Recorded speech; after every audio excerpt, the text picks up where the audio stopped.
Telangana MLC Kalvakuntla Kavitha Andhra Pradesh రాజకీయాలపై మాట్లాడారు. ఆ రాష్ట్రంలో అధికారంలో ఉన్న కూటమి పార్టీలలో ఒక పార్టీ నేతలపై పొగడ్తల వర్షం కురిపిస్తూ మరో పార్టీ అధినేతపై విమర్శలను గుప్పించారు.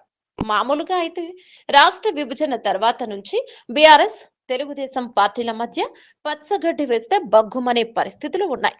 తెలుగుదేశం నుంచి బీఆర్ఎస్ ను ఇబ్బంది పెట్టేలా వ్యాఖ్యలు, చర్యలు పెద్దగా ఏమీ లేకపోయినా బీఆర్ఎస్ అధినేత నుంచి ఆ పార్టీ నేతలంతా తెలుగుదేశం అంటే ఉలిక్కి పడుతుంటారు. బీఆర్ఎస్ అధినేత కేసీఆర్ అయితే చంద్రబాబుకు 2019 ఎన్నికలలో బిగ్ రిటర్న్ గిఫ్ట్ ఇచ్చారని చెప్పుకున్నారు కూడా. ఆ పార్టీ కార్యనిర్వాహక అధ్యక్షుడు కేటీఆర్ జగన్ హయాంలో చంద్రబాబును స్కిల్ కేసులో అక్రమంగా అరెస్టు చేసినప్పుడు చేసిన వ్యాఖ్యలు తెలిసిందే.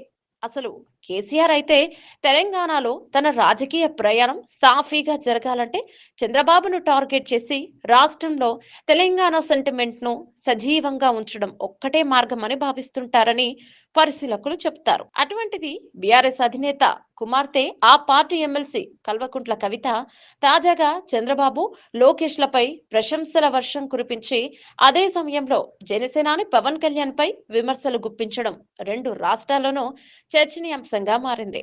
అదేవిధంగా కవిత చంద్రబాబు, లోకేష్ లను పొగడడం బీఆర్ఎస్ లో కూడా ఆసక్తికర చర్చకు దారితీసింది.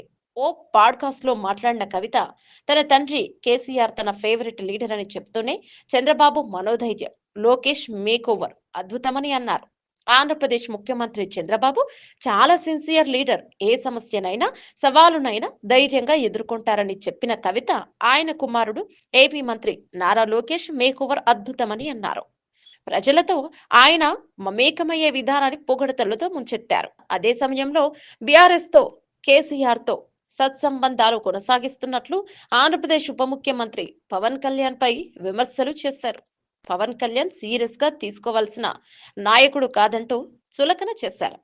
పవన్ పై తనకు ఏమాత్రం గౌరవం లేదని కుండబద్దలు కొట్టేశారు కవిత. దీంతో ఉభయ రాష్ట్రాల్లోనూ ఇప్పుడు కవిత వ్యాఖ్యలు పెద్ద చర్చకు దారితీశాయి.